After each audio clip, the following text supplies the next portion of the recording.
Okay, so it is move day for both our sheep goats and our chickens. So we're going to take you along, kind of show you how we move our animals here on Generation Acres Farm and a little bit of why. So the first piece is for our chickens, we like to have them as free range as possible. So when they're out free ranging, they're able to eat bugs, scratch, till the ground. They're able to fertilize the ground, of course, as well. The problem with total free-range chickens is predators would be one. So if the chickens are just out loose, there's nothing stopping them from getting eaten, and chickens like to get eaten. They're not very smart. They'll get eaten very quickly and very easily. So by using this electric netting, we're helping to protect our chickens, and we can also concentrate their tilling, their manure where we want. So if there's a particular area that needs a little bit more fertilization, we can put the chickens there. So for us kind of being out here in the woods a little bit, totally free ranging, did not seem like a good option for us or a safe option. We'd end up with animals in our neighbors' yards and animals getting eaten a lot, neither of which is a very good thing. The other thing we did not want to do is build a stationary run or pen for our animals. We had at our last property, because we were on a very small piece of property, built a stationary area for our chickens, and they just decimate it. They eat everything to where it's bare ground, and then the manure load is heavy, so you're constantly having to add bedding and try to fight that just kind of gross area, essentially. So keeping them in one area, not a great option for us. Letting them just totally free range, not a great option. So what this kind of rotational method does is it gives you the benefit of both. So you're able to contain them and protect them, but you're also able to move them and free range. So not only does it benefit the animals that they're getting fresh, cleaner pasture, but it's going to benefit your soil as well, to where they're moving around. The chickens, for example, are tilling, fertilizing, and benefiting your land in addition.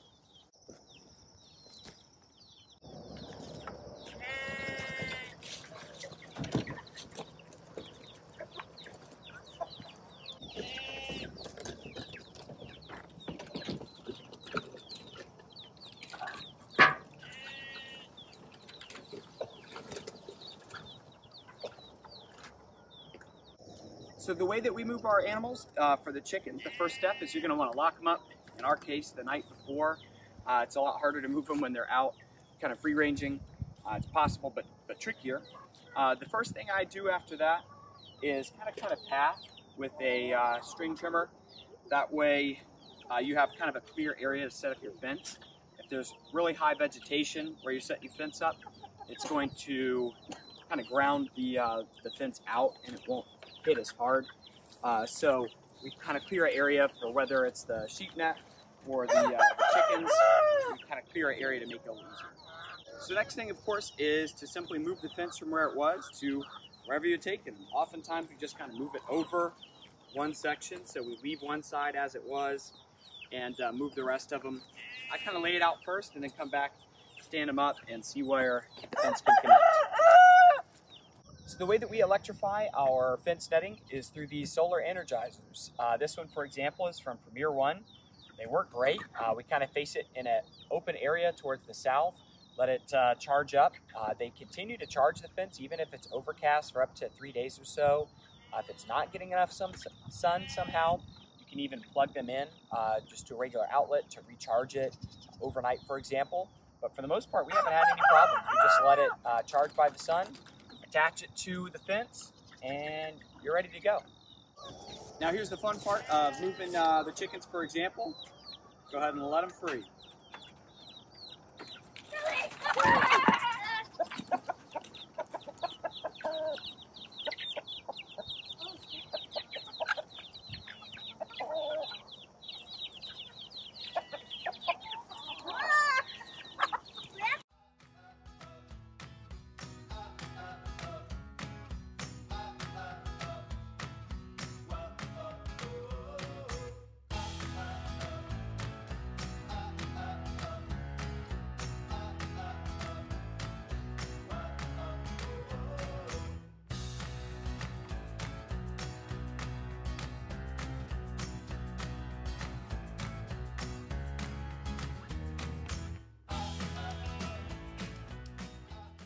Now in the case of our sheep and goats, to make the move a little easier, we only have one energizer, that's all you need.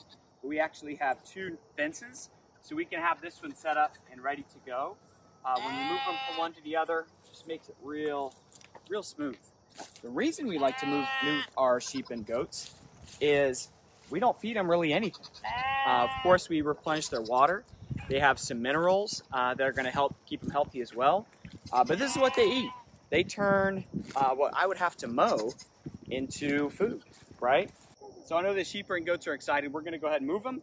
The way that we might like to move them is we do have a little grain that serves as pretty good incentive for them to follow us. Come on, sheep, sheep, sheep. To the new pasture. They're usually pretty excited too because they get fresh kind of choice of what they want to eat. Sheep, sheep, sheep. Sheep, sheep, sheep. Come on, sheep, sheep, sheep.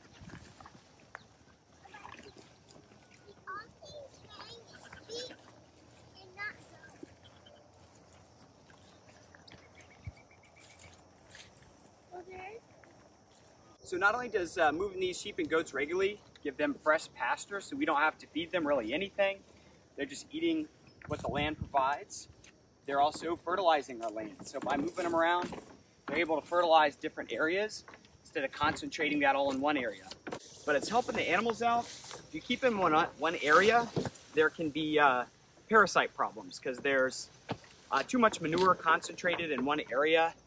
That's not helpful for them. So by moving them every couple of days, you don't have to worry about the area getting kind of gross. Keeps them healthier.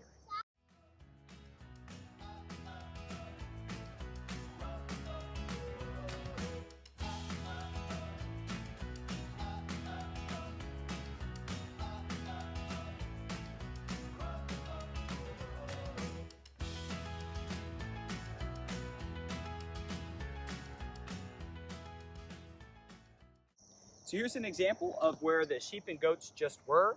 You can see where they've kind of been munching on all the vegetation here. The general rule is you want them to eat about a third, leave about a third, and trample about a third. And then that gives you a good, healthy, not overgrazed, but also taking full advantage. You don't want them going back and having to keep going back to that same thing and keep eating. Kind of let them have a little bit of choice where they only eat about a third. Leaves the land better, keeps the animals healthy, and they're ready for the next spot.